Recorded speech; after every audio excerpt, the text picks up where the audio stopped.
24시간을 다 바쳐도 365일을 다 바쳐도 부족한 것이 글쓰기이기 때문에 여러분들이 빨리 뭔가 승부를 내야겠다 이렇게 급한 마음으로 접근하시지 말고 글쓰기에 대한 적응 훈련에 필요한 저의 실전 속에서 제가 배운 것들을 여러분들에게 말씀드리려고 합니다. 안녕하세요. DBP아 대학원 지도교수 정여울 작가입니다. 제가 끝까지 쓰는 용기라는 책을 쓰면서 제일 많이 생각했던 부분이 글쓰기에 대한 두려움을 어떻게 극복할 것인가라는 그 과제를 제가 어떻게 극복했는지 그 과정을 보여드리고 싶었거든요. 그래서 많은 분들이 질문하시는 게 글은 너무 쓰고 싶은데 글쓰기 과정 속에만 들어가면 뭔가 흐트러지는 느낌이고 막 장소를 따지게 되고 문장이 생각 안 나는 것 같고 단어 하나하나도 뭔가 맞지 않는 것 같은 그런 혼란에 빠진다는 말씀들을 많이 하시거든요. 저도 그랬어요. 저도 그런 과정을 거쳤기 때문에 글쓰기라는 것이 과연 우리 삶에서 무엇이고 그 궁금증을 이제 3가지 차원으로 분류해서 여러분들에게 설명을 해드리려고 합니다. 여러분이 가장 많이 질문하시는 것 중에서는 어떻게 하면 더 효율적으로 빠른 시간 안에 글을 쓸 수 있느냐는 질문을 되게 많이 하세요. 저는 사실 그 질문에 되게 충격을 받았거든요. 저에게는 글쓰기가 효율적인 건 아니에요. 제가 오랫동안 작가 생활을 하고 이런 사람이라서 글을 되게 빨리 쓸 거라고 짐작을 하실 것 같아요. 그런데 그렇지 않아요. 만약에 더 잘하고 재밌고 더 뭔가 빠르게 할 수 있는 뭔가 다른 걸 알았다면 때로는 다른 걸 하고 싶을 정도로 글쓰기는 원래 힘든 거예요. 원래 힘들고 원래 오래 걸리고요. 대학원이잖아요. 대학원이라는 것은 깊이를 추구하는 학문이죠.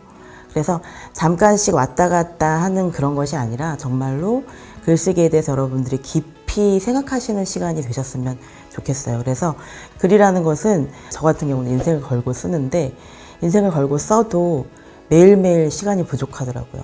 24시간을 다 바쳐도 365일을 다 바쳐도 부족한 것이 글쓰기이기 때문에 여러분들이 이걸 빨리 뭔가 승부를 내야겠다 이렇게 급한 마음으로 접근하시지 말고 정여울 작가님이 예전에 그랬지 글쓰기는 원래 어려운 것이고 원래 느리게 하는 것이고 느린 것이 정상이라고 말씀하셨지라고 이걸 여러분들이 기억하시고 용기를 내셨으면 좋겠습니다. 그래서 느리게 써지는데 그 대신 재밌어야 돼요. 남들은 어떻게 보든 일단 그거는 나중에 생각하고요. 내가 글쓰기의 과정이 재밌어야 돼요. 그렇게 되려면 사실 많은 공부가 필요하거든요. 그래서 그것에 필요한 글쓰기에 대한 적응 훈련에 필요한 저의 실전 속에서 제가 배운 것들을 여러분들에게 말씀드리려고 합니다. 끝까지 쓰는 용기에서 이런 말씀을 드린 적이 있었는데요.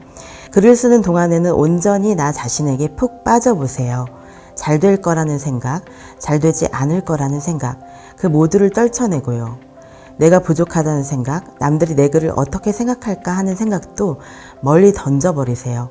지금 여러분이 쓰는 바로 그 이야기가 세상에서 가장 아름답고 소중한 그림을 믿어야 해요. 글을 쓰는 순간만은 온전히 나 자신과 사랑에 빠지는 거예요. 제가 글을 쓰면서 기뻤던 순간의 느낌을 표현해 본 거거든요.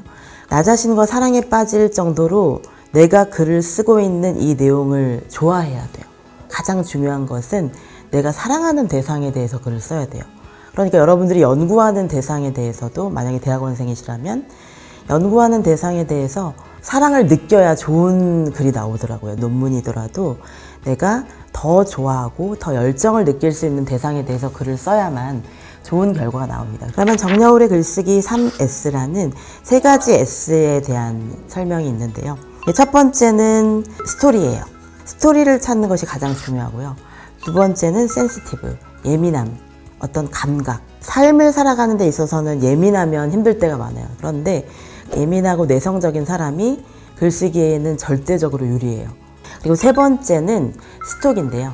이야기에 글감을 쌓아 올리는 거예요. 그래서 어떤 순간에도 이야기의 순간을 포착하는 거죠. 그래서 여러분들이 글쓰기 글감을 평소에 많이 쌓아 두시면 메모를 많이 하라는 뜻이에요. 메모를 하지 않으면 우리는 결국 잊어버리거든요. 그래서 메모를 하는 방법부터 그 메모를 어떻게 글쓰기에 활용하는가, 이것이 바로 스톡에 대한 내용이 될 것입니다. 그래서 정여울의 글쓰기 강의는 이렇게 3가지 코스로 진행이 될 거고요. 오늘은 그 첫 번째 시간으로 스토리에 대한 이야기 함께 보도록 하겠습니다. 그러면 여러분들의 질문 먼저 볼까요? 첫 번째 질문은 글을 쓰는 장소에 대한 질문인데, 글을 쓰려고 할 때마다 장소를 따지게 돼서 결국 못 쓰고야 마는 것이 힘들다고요. 마치 공부 시작 전에 책상을 치우다가 시간이 다 가버리는 것 같은 느낌이라고요. 글을 쓰는 공간이나 환경이 흔들리고 싶지 않은데 그게 너무 어렵다고 질문을 하셨는데, 당연하죠. 그런데 환경에 영향을 받지 않으려고 너무 애를 쓰기보다는 글을 쓰기 좋은 환경을 만들면 돼요. 내가 좋아하는 글쓰기 공간을 찾으면 돼요. 저는 20대 때는 주로 카페에서 썼어요. 타인의 시선이 어느 정도 있는 게 도움이 될 때가 있어요. 그게 저는 20대 때였던 것 같아요. 지금은 그냥 혼자 쓰는 게 제일 편한데, 20대 때는 그렇게 하지 않으면 자꾸 놀고 싶기 때문에 누가 보고 있다는 것이 사실 도움이 될 때가 있어요.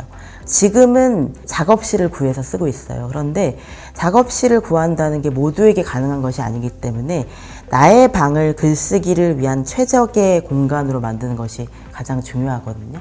일단 책상 정리가 늘 되어 있어야 되고요. 그리고 내가 좋아하는 책들, 내가 자주 인용하고 싶은, 자주 펼쳐보고 싶은 그런 책들을 여러분들이 항상 가까운 곳에 놓으시는 게 좋아요. 독서실 가면 독서실 책상이 있는 것처럼 글쓰기를 위해서는 글쓰기 책상이 있는 게 좋거든요. 그래서 여러분들이 글쓰기 책상을 예쁘게 꾸미시고, 글쓰기를 위한 책상과 의자에만은 좀 더 시간과 여유를 투자하시기를 바랍니다. 그래서 내가 좋아하는 공간에서 글을 쓰는 훈련을 하시면 나중에는, 지금은 저는 어디서든 써요. 두 번째는 첫 문단을 쓰는 것이 너무 어렵다고 말씀하셨어요. 이거는 이제 모든 글쓰기 수업의 공통점인데, 첫 문단을 쓰는 것이 어려운 것은 당연히 어려운데, 이게 왜 그러냐면 취재가 덜 돼서 그래요. A4 한 장 정도의 글을 쓰기 위해서 10페이지 정도 글을 썼어요, 처음에는.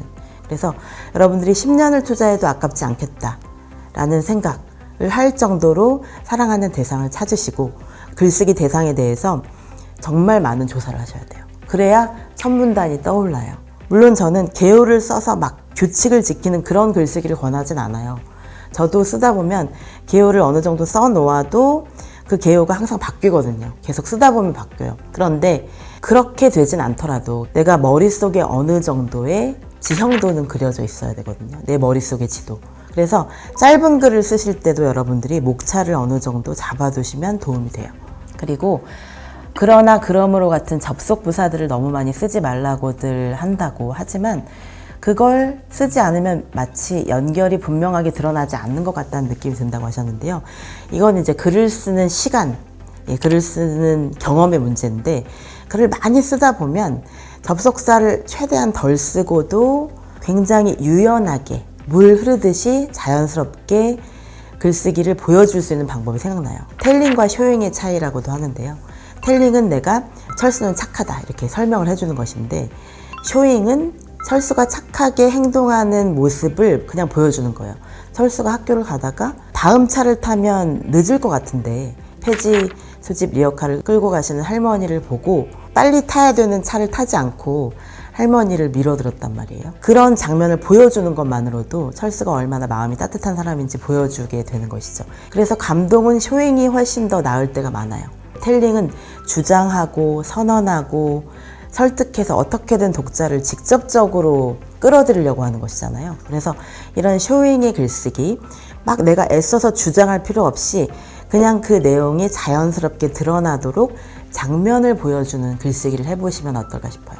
그러면 그러나나 그러므로 같은 접속사를 전혀 쓰지 않고도 굉장히 효과적으로 사람들의 마음에 접근할 수 있는 것이죠. 오늘은 스토리에 대한 이야기를 중심으로 어떻게 하면 더 좋은 이야기를, 더 좋은 글감을 테마로 잡아서 글을 쓸 것인가에 대한 얘기를 했는데요.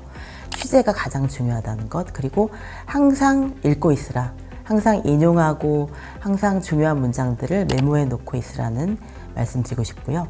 끝까지 쓰는 용기도 중요하지만 끝까지 읽는 끈기도 중요하다는, 좋은 독자가 되어야만 좋은 작가가 될 수 있다는 이야기로 마무리를 하려고 합니다. 여러분 감사합니다.